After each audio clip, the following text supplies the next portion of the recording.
Neil Simon, Broadway's master of comedy, dies at 91. New York. AP. Playwright Neil Simon, a master of comedy whose laugh-filled hits such as The Odd Couple, Barefoot in the Park, and his Brighton Beach trilogy dominated Broadway for decades, has died.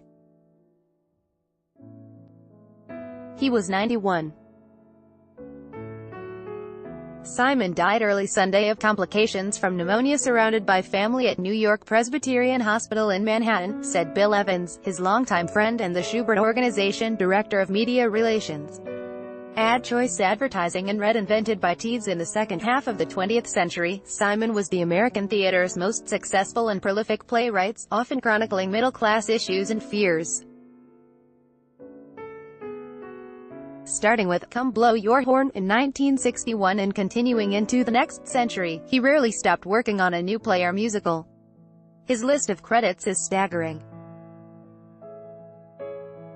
Advertisement. The theater world mourned his death, with actor Josh Gad calling Simon one of the primary influences on my life and career. Playwright Christopher Diaz said simply, "This hurts." Simon's stage successes included The Prisoner of Second Avenue, Last of the Red Hot Lovers, The Sunshine Boys, Plaza Suite, Chapter 2, Sweet Charity, and Promises, but there were other plays and musicals, too, more than 30 in all.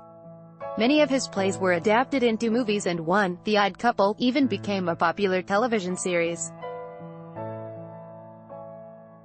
For 7 months in 1967, he had 4 productions running at the same time on Broadway: Barefoot in the Park, The Odd Couple, Sweet Charity, and The Star-Spangled Girl. Even before he launched his theater career, he made history as one of the famed stable of writers for comedian Sid Caesar that also included Woody Allen, Mel Brooks and Carl Reiner.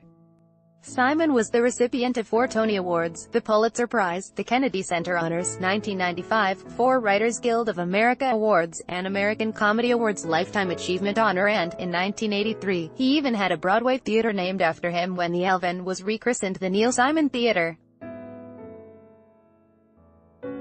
In 2006, he won the Mark Twain Prize for American Humor, which honors work that draws from the American experience. The previous year had seen a popular revival of The Odd Couple, reuniting Nathan Lane and Matthew Broderick after their enormous success in The Producers several years earlier. Advertisement. In a 1997 interview with The Washington Post, Simon reflected on his success. "I know that I have reached the pinnacle of rewards. There's no more money anyone can pay me that I need. There are no awards they can give me that I haven't won. I have no reason to write another play except that I am alive and I like to do it," he said. Simon had a rare stumble in the fall of 2009, however, when a Broadway revival of his Brighton Beach memoirs closed abruptly after only 9 performances because of poor ticket sales.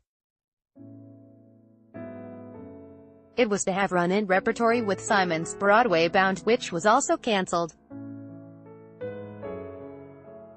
The bespectacled, mild-looking Simon, described in a New York Times Magazine profile as looking like an accountant or librarian who dressed just this side of drab, was a relentless writer and rewriter. "I am most alive and most fulfilled sitting alone in a room, hoping that those words forming on the paper in the Smith Corona will be the first perfect play ever written in a single draft," Simon wrote in the introduction to one of the many anthologies of his plays. He was a meticulous joke-smith, peppering his plays, especially the early ones, with comic one-liners and humorous situations that critics said sometimes came at the expense of character and believability. No matter. For much of his career, audiences embraced his work, which often focused on middle-class, urban life, many of the plots drawn from his own personal experience. Advertisement. "I don't write social and political plays, because I've always thought the family was the microcosm of what goes on in the world," he told the Paris Review in 1992. Simon received his first Tony Award in 1965 as Best Author, a category now discontinued, for The Odd Couple, although the comedy lost the Best Play prize to Frank D. Gilroy's The Subject Was Roses. He won a Best Play Tony 20 years later for Biloxi Blues. In 1991, Lost in Yonkers received both the Tony and the Pulitzer Prize. And there was a Special Achievement Tony, too, in 1975. Simon's own life figured most prominently in what became known as his Brighton Beach trilogy, Brighton Beach Memoirs, Biloxi Blues, and Broadway Bound, which many consider his finest works. In them, Simon's alter ego, Eugene Morris Jerome, makes his way from childhood to the U.S. Army to finally, on the verge of adulthood, a budding career as a writer. Simon was born Marvin Neil Simon in New York and was raised in the Bronx and Washington Heights. He was a Depression-era child, his father, Irving, a garment industry salesman. He was raised mostly by his strong-willed mother, Mamie, and mentored by his older brother, Danny, who nicknamed his younger sibling, Doc. Simon attended New York University and the University of Colorado. After serving in the military in 1945-46, he began writing with his brother for radio in 1948 and then, for television, a period in their lives chronicled in Simon's 1993 play, Laughter on the 23rd Floor. The brothers wrote for such classic 1950s television series as Your Show of Shows, 90 Minutes of Live, original comedy starring Caesar and Imogene Coca, and later for The Phil Silvers Show, in which the popular comedian portrayed the conniving Army SGT. Ernie Bilko. Yet, Simon grew dissatisfied with television writing and the network restrictions that accompanied it. Out of his frustration came Come Blow Your Horn, which starred Hal March and Warren Berlinger as two brothers, not unlike Danny and Neil Simon, trying to figure out what to do with their lives.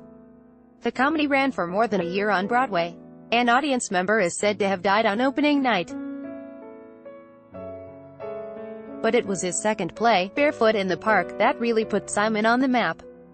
Critically well-received, the 1963 comedy, directed by Mike Nichols, concerned the tribulations of a pair of newlyweds, played by Elizabeth Ashley and Robert Redford, who lived on the top floor of a New York brownstone. Simon cemented that success 2 years later with The Odd Couple, a comedy about bickering roommates, Oscar, a gruff, slovenly sports writer, and Felix, a neat, fussy photographer. Walter Matthau as Oscar, and Art Carney as Felix, starred on Broadway, with Matthau and Jack Lemmon playing the roles in a successful movie version. Jack Klugman and Tony Randall appeared in the TV series, which ran on ABC from 1970 to 1975. A female stage version was done on Broadway in 1985 with Rita Moreno as Olive, Oscar, and Sally Struthers as Florence, Felix. It was revived again as a TV series from 2015 to 17, starring Matthew Perry. The play remains one of Simon's most durable and popular works. Nathan Lane as Oscar and Matthew Broderick as Felix starred in a revival that was one of the biggest hits of the 2005-2006 Broadway season. Besides, Sweet Charity, 1966, which starred Gwen Verdon as a good-hearted dance hall hostess, and Promises, 1968, based on Billy Wilder's film, The Apartment, Simon wrote the books for several other musicals. Little Me, 1962, adapted from Patrick Dennis' best-selling spoof of showbiz autobiographies, featured a hard-working Sid Caesar in 7 different roles.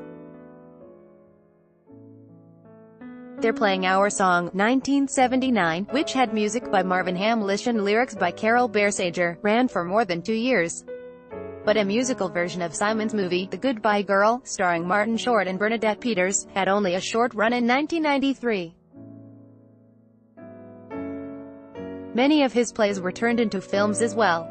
Besides The Odd Couple, he wrote the screenplays for movie versions of Barefoot in the Park, The Sunshine Boys, The Prisoner of Second Avenue, and more.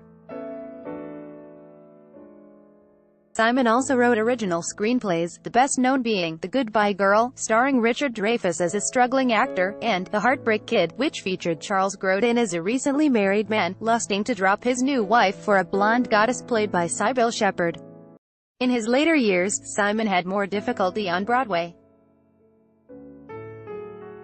After the success of Lost in Yonkers, which starred Mercedes Ruehl as a gentle, simple-minded woman controlled by her domineering mother, Irene Worth, the playwright had a string of financially unsuccessful plays including Jake's Women, Laughter on the 23rd Floor, and Proposals. Simon even went off-Broadway with London Suite in 1995, but it didn't run long either.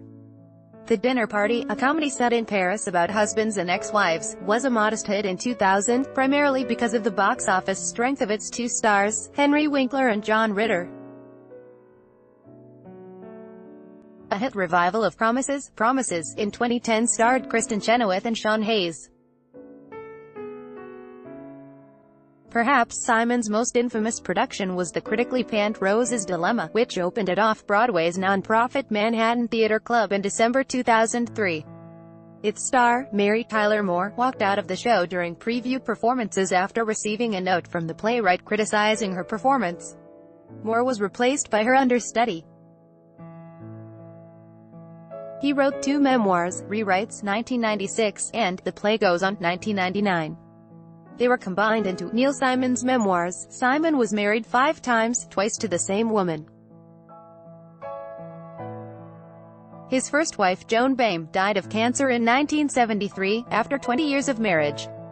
They had 2 daughters, Ellen and Nancy, who survive him. Simon dealt with her death in Chapter 2, 1977, telling the story of a widower who starts anew. The playwright then married actress Marsha Mason, who had appeared in his stage comedy, The Good Doctor, and who went on to star in several films written by Simon including The Goodbye Girl, The Cheap Detective, Chapter 2, Only When I Laugh, and Max Duggan Returns. They were divorced in 1982. The playwright was married to his third wife, Diane Lander, twice, once in 1987, 1988 and again in 1990 to 1998. Simon adopted Lander's daughter, Bryn, from a previous marriage. Simon married his fourth wife, actress Elaine Joyce, in 1999. He also survived by 3 grandchildren, and 1 great-grandson. I suspect I shall keep on writing in a vain search for that perfect play. I hope I will keep my equilibrium and sense of humor when I'm told I haven't achieved it, Simon once said about his voluminous output of work. At any rate, the trip has been wonderful.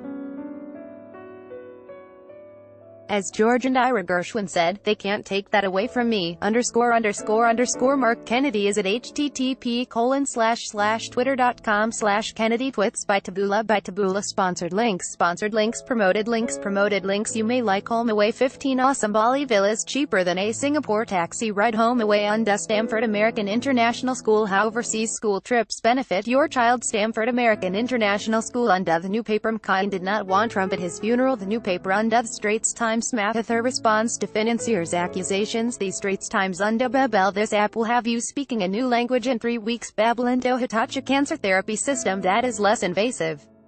Find out more at Hitachi Undo.